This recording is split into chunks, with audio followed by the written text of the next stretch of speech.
이 시간 우리에게 주시는 하나님 말씀은 신약 성경 누가복음 18장 18절에서 23절 말씀입니다.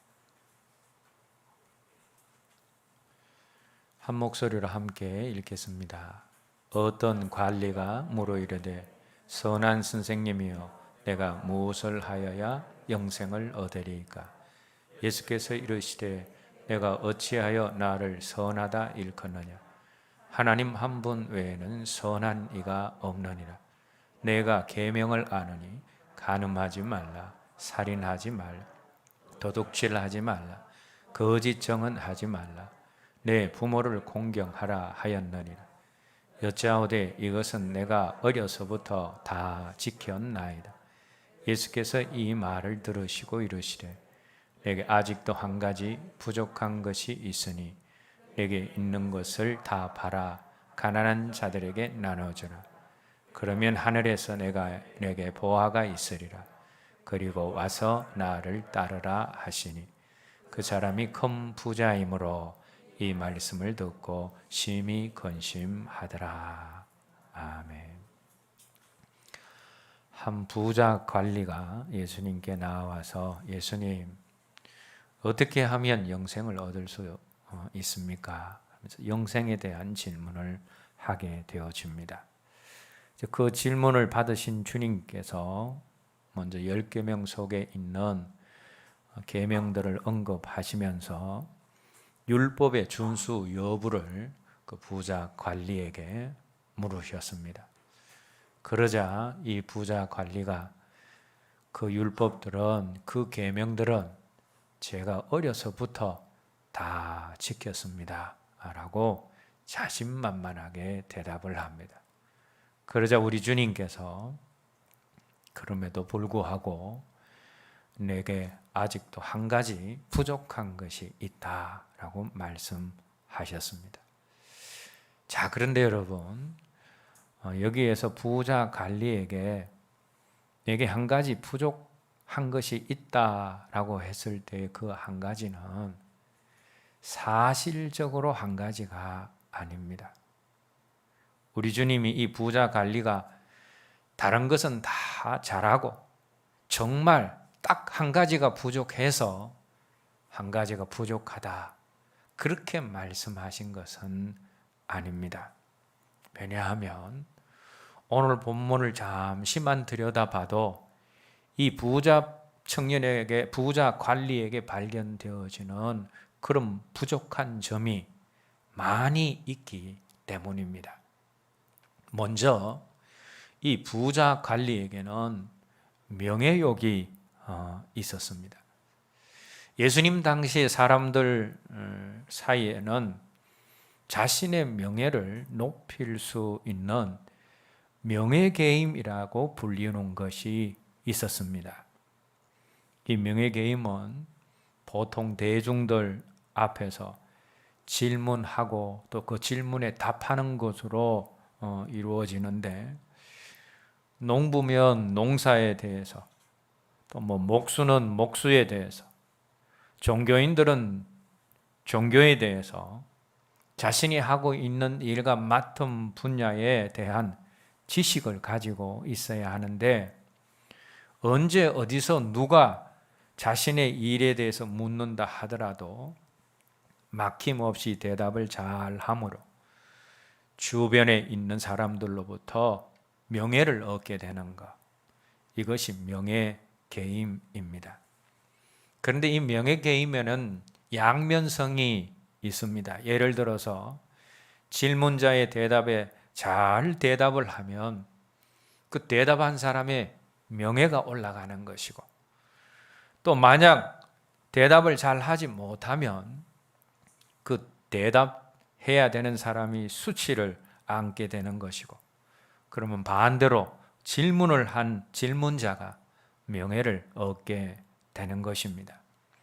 그래서 대부분의 질문자들은 자신들이 질문을 할 때 일반적으로 상대가 잘 대답할 수 없는 그런 질문을 한다거나, 혹은 질문에 대한 답변을 하는 동안 빠질 수밖에 없는 함정을 파놓고 그 대답자가 함정에 빠지게 하는 경우도 있었습니다. 특별히 이 명예게임이 종교적인 문제에 대한 질문과 답일 때에는 출교자와 또 이단자가 발생할 수 있는 심각한 게임이 되기도 했습니다. 여러분, 신약 성경에 보면 예수님께 찾아와서 바리새인과 서기관들이 질문을 자주 하는 것을 보게 되어집니다. 사실 그 모든 것이 이런 명예게임을 통한 질문과 대답을 예수님께 요구를 했습니다. 그래서 그들이 질문을 할 때에 어려운 질문을 하고 그 질문 가운데 파놓은 함정에 예수님께서 빠지기를 바랬고, 또 예수님이 자신들이 파놓은 그 함정에 빠지게 되어지면 예수님을 제거하려고 했습니다. 야고보 사도는 야고보서 3장 4장 말씀에서 땅에 속한 지혜를 자랑하는 이 명예게임이 교만과 또 때로는 질투와 시기를 넘어서 살인까지 불러올 수 있음을 경고하고 있습니다. 자, 그런데 오늘 본문에 나오는 이 관리도 마찬가지입니다. 이 관리가 우리 주님을 찾아온 이유도 다분히 명예게임을 하러 찾아온 그런 부분이 있습니다. 그런데 본문 속에 이 부자 관리가 명예게임을 하러 주님께 찾아왔다라는 사실 자체가 그 사람에게 명예욕이 있다라는 것을 우리에게 보여주고 있는 것입니다. 뿐만 아니라 18절 말씀을 보시면 이 부자 관리가 우리 주님을 향해서 어떻게 부르고 있습니까? 18절 말씀을 보시면 선한 선생님이여 라고 부릅니다. 그런데 이 관리가 주님을 선한 선생님이여 라고 부른 그 내면에는 주님이 선하신 것처럼 사실은 자신도 선한 사람이라는 것을 은근히 드러내고 싶었던 마음, 그래서 사람들 앞에서 칭찬과 명예를 얻고 싶어하는 그런 마음이 있었습니다. 그것을 어떻게 알 수 있는가 하면 우리 주님이 계명을 다 지켰느냐라고 질문을 할 때 이 관리가 어떻게 대답합니까? 어려서부터 지켰습니다가 아니라 어려서부터 다 지켰습니다 라고 자신 있게 대답을 합니다. 어느 정도 자기의 삶에 자신이 있다라는 겁니다. 어려서부터 율법을 다 지켰으니 자신 속에도 어느 정도의 선함이 있다라는 겁니다. 그런데 이 선함을 사람들 앞에서 인정받고자 하는 명예욕이 그에게 있었다라는 겁니다. 주님을 찾아온 이 부자 청년은 자신의 선함과 또 율법을 지키는 자신의 삶을 사람들에게 인정받고자 하는 명예욕이 있었다라는 겁니다. 두 번째로 이 부자 관리에게는 교만함이 있었습니다. 여러분, 배는 익을수록 고개를 숙입니다. 빈 깡통은 요란하지만 속에 가득 차 있는 그런 깡통은 요란하지 않습니다. 진정으로 선한 사람은 자신의 선함을 드러내어서 선전하지 않습니다. 세상의 위인들은 자서전을 쓰지만 하나님께 가까이 간 성인들은 모두 다 참회록을 썼습니다. 그래서 정말 계명을 잘 지키는 사람은 함부로 계명을 다 지켰다 말하지 않습니다.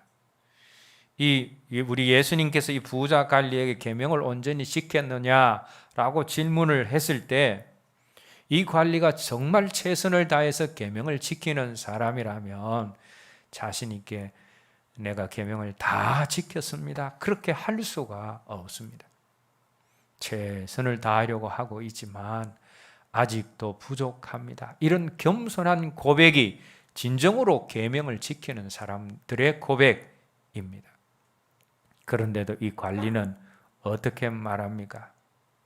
모든 계명을 이해할 수 있는 성년이 되어서 잘 지켰다도 아니고 자신이 아직 계명을 제대로 이해할 수도 없는 어릴 적부터 그 계명을 다 지켰다 말하면서 그런 것은 소시적에 내가 다 떼었다라는 그런 투로 주님께 말하고 있는 겁니다.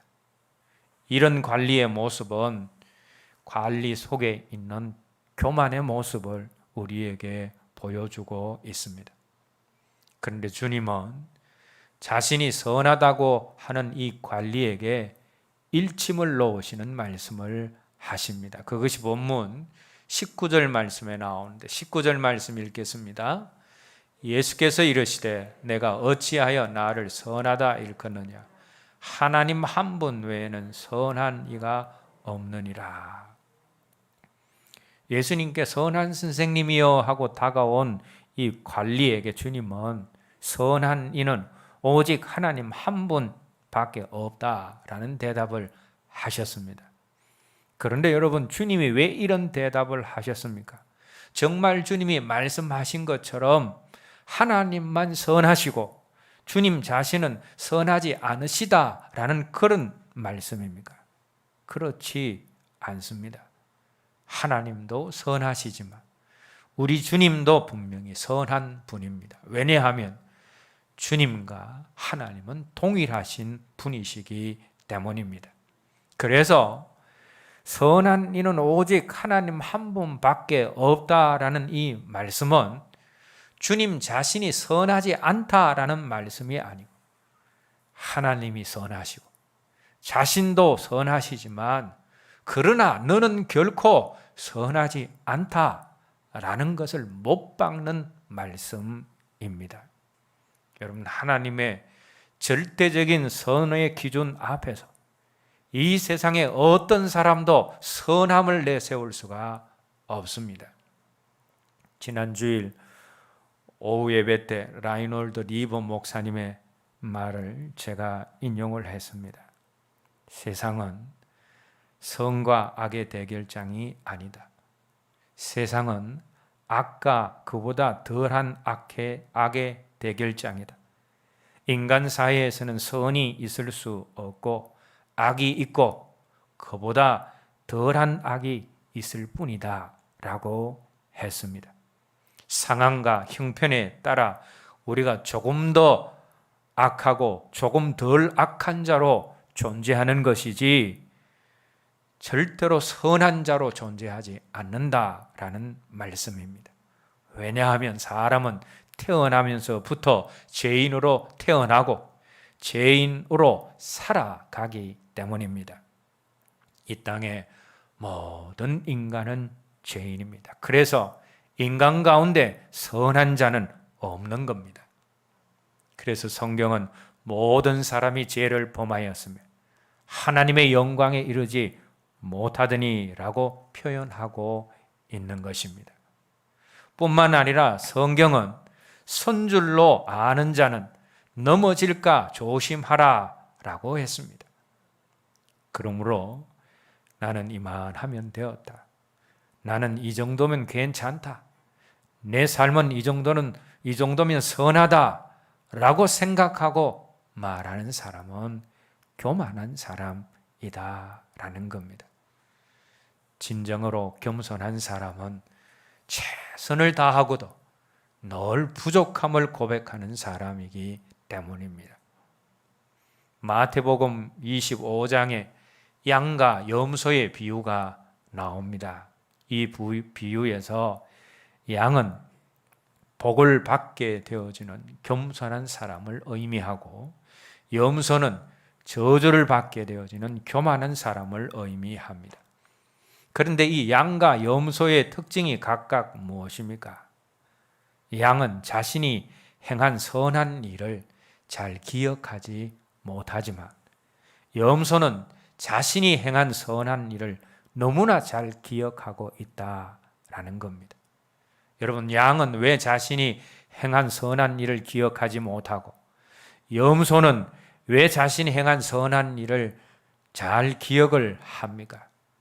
양은 선한 일을 행할 때마다 자기를 숨기고 예수 이름으로 했지만 염소는 선한 일을 행할 때마다 자기를 드러내고 자기 이름으로 했기 때문에 그걸 결코 잊어버릴 수가 없는 것입니다. 그러면 오늘 본문 속의 관리는 어떤 종류의 사람입니까? 오늘 본문 속의 관리는 자신이 율법을 지킨 모든 것을 기억하고 자신의 선함을 강조하는 염소와 같은 사람입니다. 이런 관리에게 주님은 하나님 한 분 외에 선한 이가 없다라고 말씀하시면서 너는 선한 자가 아니다. 그러므로 교만하지 말라라는 지적을 하신 것입니다.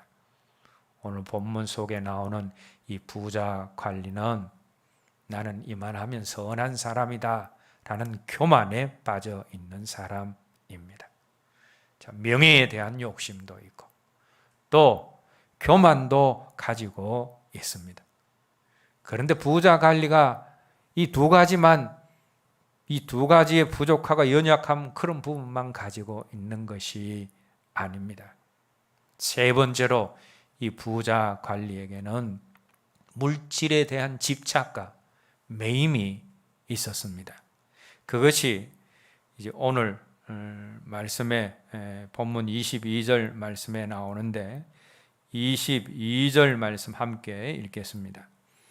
예수께서 이 말을 들으시고 이르시되 내게 아직도 한 가지 부족한 것이 있으니 내게 있는 것을 다 팔아 가난한 자들에게 나눠주라. 그리면 하늘에서 내게 보화가 있으리라. 그리고 와서 나를 따르라 하시니 예수님이 부자 관리에게 한 가지 명령을 내리십니다. 어떤 명령을 내립니까?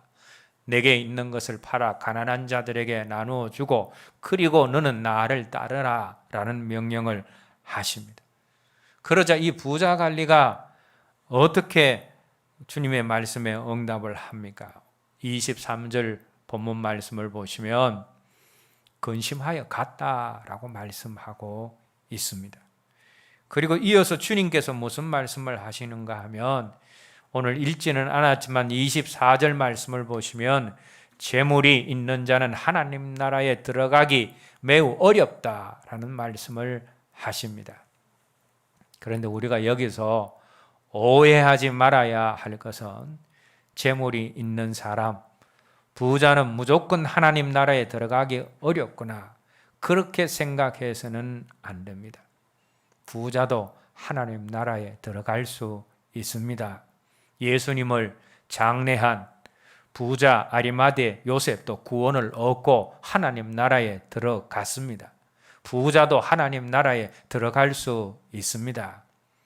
그래서 예수님이 말씀하시는 오늘 본문 속에서의 그 부자는 일반적인 부자를 의미하는 것이 아니라 재물에 매여 있는 부자, 돈에 매여 있는 부자를 의미합니다. 돈이 우상이 되어져 있는 사람, 하나님보다 돈을 더 사랑하는 사람, 그런 사람들이 하나님 나라에 들어가지 못한다라는 겁니다. 여러분, 오늘 본문 속에 부자 관리가 하나님 나라를 포기하고 주님을 따름으로 얻을 수 있는 영생과 구원을 왜 포기했습니까? 하나님 나라와 영생과 주님보다 돈을 더 사랑함으로 돈에 매여 있었기 때문입니다. 부자 관리는 돈에 매이고 돈에 집착하는 사람이었습니다. 뿐만 아니라 이 부자 관리에게는 사랑하는 마음이 없었습니다. 우리 예수님께서 재산을 팔아 누구에게 나누어 주고 또 어떻게 하라라고 하셨습니까? 22절 말씀에 의하면 가난한 사람들에게 나누어 주고 주님을 따르라 라고 하셨습니다. 그런데 만약 이 부자 관리가 주님을 정말 사랑하고 또 주변의 가난한 이웃을 사랑하는 마음이 있었다면 자신의 재물을 팔아서 가난한 사람들에게 나누어 주고 주님을 따를 수 있었을 것입니다. 그러나 그에게는 가난한 사람을 생각하는 마음이 없었고 주님을 따르고자 하고 주님을 사랑하는 그런 마음이 없었기 때문에 재물을 나누어 주고 주님을 따르라라는 말씀을 거절하고 돌아간 것입니다. 여러분, 사랑은 사랑하는 대상을 따르고 싶은 것이고 사랑은 자기에게 있는 것을 주고 싶어 하는 것입니다. 그런데 이 갈리에게는 사랑이 없었기 때문에 자신에게 있는 것을 가난한 사람들에게 나누어 주지 못했고 주님을 따라 나서지도 못한 것입니다. 그래서 이 부자 갈리에게 우리 주님께서 네가 한 가지 부족하다라고 하셨지만 그런데 지금까지 우리가 살펴본 바에 의하면 부자 갈리의 부족하고 모자란 것이 사실은 한 가지가 아니었다라는 겁니다.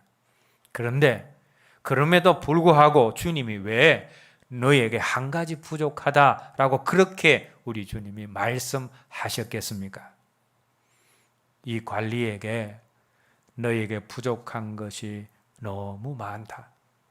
너의 삶이 총체적으로 잘못되었다라고 하면 아예 고치려고 하지 않고 포기하고 좌절할 것을 아셨기 때문입니다. 많은 것이 부족하지만 그래도 그 가운데서도 중요한 것 한 가지라도 고치고 채워서 그를 구원의 자리로 영생의 자리로 이끌어 가시기 위하는 그런 주님의 마음이 많음에도 불구하고 네가 한 가지 부족하다라는 주님의 말씀에 함께 포함이 되어져 있는 겁니다. 그러므로 주님이 모자라다라는 것을 한 가지로 지적하신 것은 부자 관리를 사랑하시는 주님의 세밀한 사랑의 배려입니다. 그래서 같은 내용을 기록하고 있는 다른 복음서에서는 주님이 그를 사랑하사 그에게 권면하셨다라는 말씀이 기록되어져 있는 것입니다.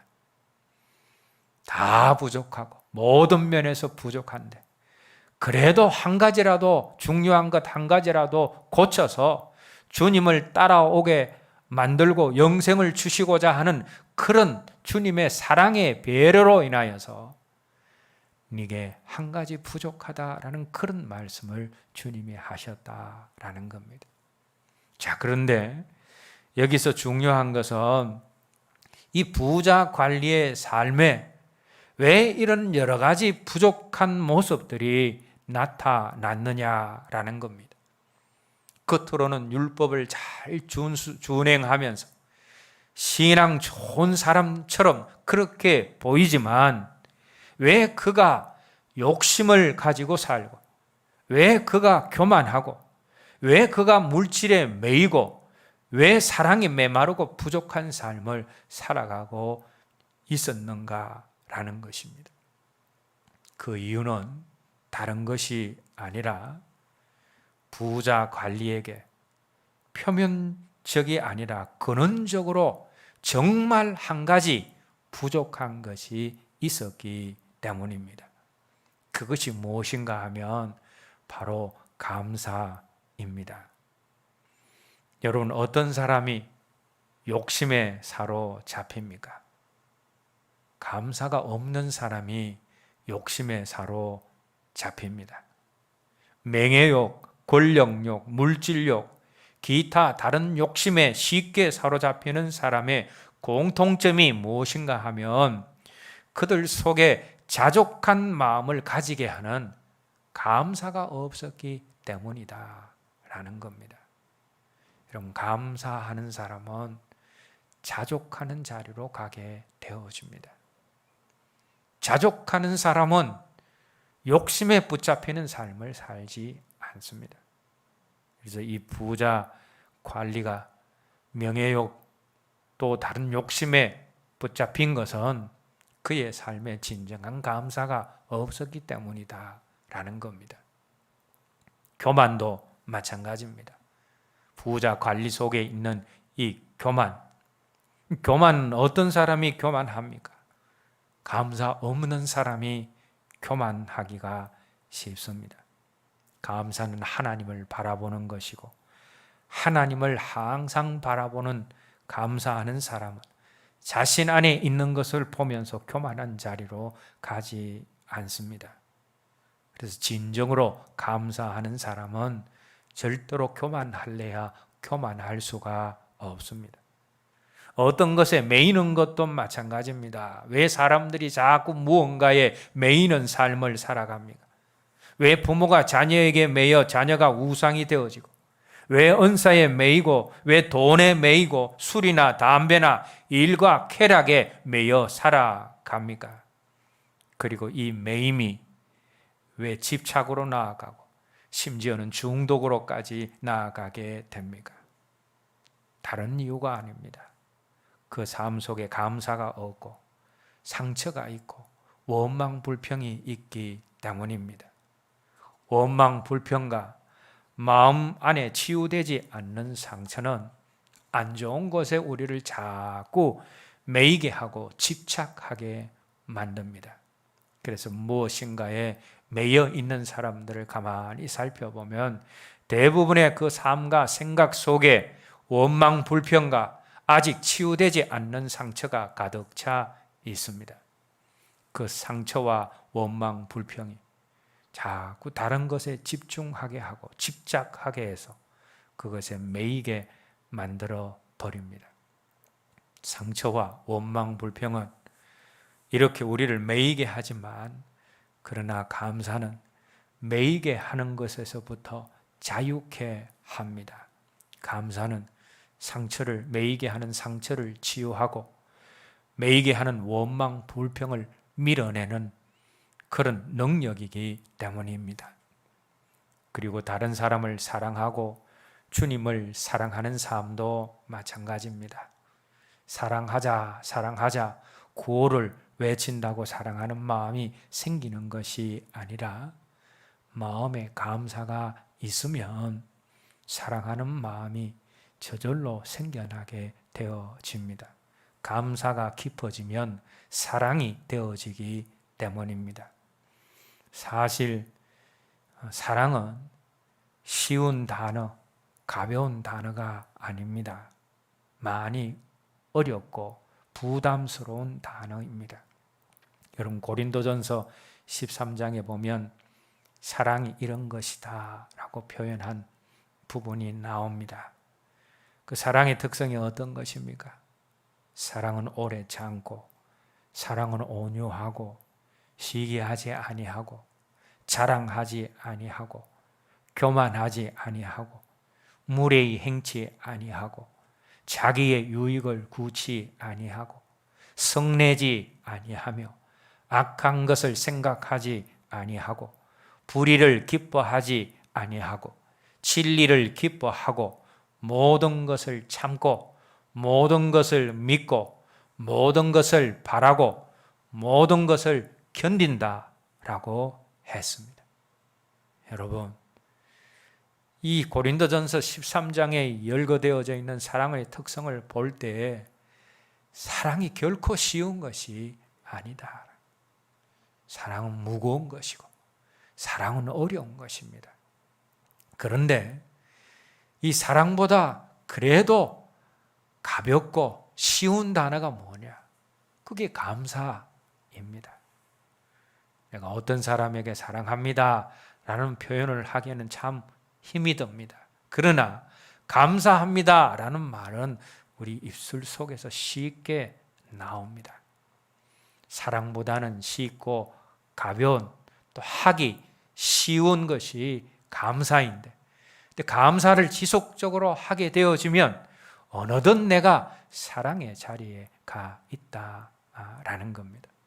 감사가 깊어지면 사랑이 되기 때문이고, 감사가 깊어진 것이 사랑이기 때문입니다.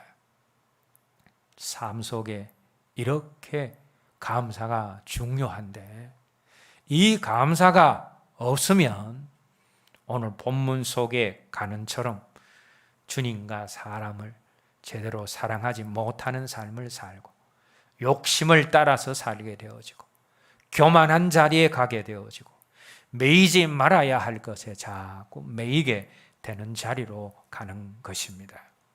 이제 말씀을 맺겠습니다. 오늘 주님께서 본문 속의 부자 갈리에게 한 가지 부족하다라고 하셨는데 그 부족한 것이 무엇입니까? 물론 표면적으로는 물질에 대한 욕심을 버리는 것이지만 그러나 근원적으로 정말 그에게 필요한 것, 그것은 바로 감사다라는 겁니다. 부자 갈리 안에 있는 모든 불완전하고 부정적인 요소들을 변화시키고 바꾸어 줄 그 한 가지는 감사입니다. 감사가 우리의 부족한 것을 채우고 우리가 행하는 모든 것을 온전하게 만드는 신앙적인 기초이기 때문입니다. 그러므로 모든 것을 다 갖추었을지라도 외형적인 신앙의 모습이 잘 갖추어 있다 할지라도 감사가 없으면 그 사람은 아직 온전히 갖춘 사람이 아닙니다. 아무리 주일 성수 잘하고 예배를 잘 참석하고 헌금 생활, 봉사 생활 잘 하지만 그 삶 속에 감사가 없으면 아직 그 사람은 부족한 사람입니다. 감사로 제사 드리는 자가 하나님을 영화롭게 한다라고 했습니다. 감사 없는 예배는 하나님이 기뻐하시는 예배가 아닙니다. 하나님께 예물을 드릴 때 인색함으로나 억지로 드리지 말고 즐거움으로 감사함으로 드리라라고 했습니다. 감사 없이 드리는 물질, 하나님이 받으시는 물질이 아닙니다.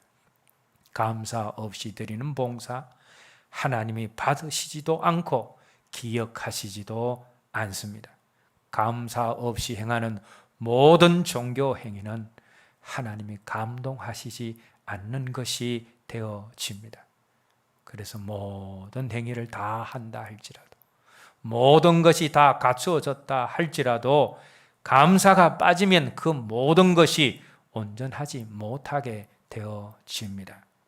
그러나 외형적인 신앙의 모습이 좀 부족함이 있을지라도 감사가 있게 되어지면 그 감사가 부족함을 메꾸어서 온전하게 만드는 자리로 가게 만듭니다. 그래서 감사는 우리의 부족함을 채워 온전하게 만드는 도구입니다. 그러므로 이 부자 가난에게 근원적으로 한 가지 부족한 것, 그것이 감사다라는 겁니다. 겉으로 드러난 그의 표면적인 부족함들을 다 메꾸고 채울 수 있는 자리로 가게 만드는 것, 그것이 감사이기 때문입니다. 오늘 저와 여러분들 모두의 삶에 우리의 욕심을 꺾게 만드는 감사, 우리를 겸손한 자리로 가게 만드는 감사, 우리를 매임에서 벗어나게 하는 감사, 우리로 하여금 주님을 사랑하고 사람을 사랑하는 자리로 나아가게 하는 감사, 우리의 모든 신앙 행위와 생활을 온전하게 만드는 그 한 가지, 감사가 풍성함으로 저와 여러분들의 믿음과 삶이 하나님이 기뻐하시는 성숙하고 온전한 믿음의 삶이 되게 되어지고 우리에게 주어진 영생이 안전하게 되기를 주님의 이름으로 기원합니다. 이제 찬양 부르신 후에 오늘 들은 말씀 가지고 함께 기도하도록 하겠습니다.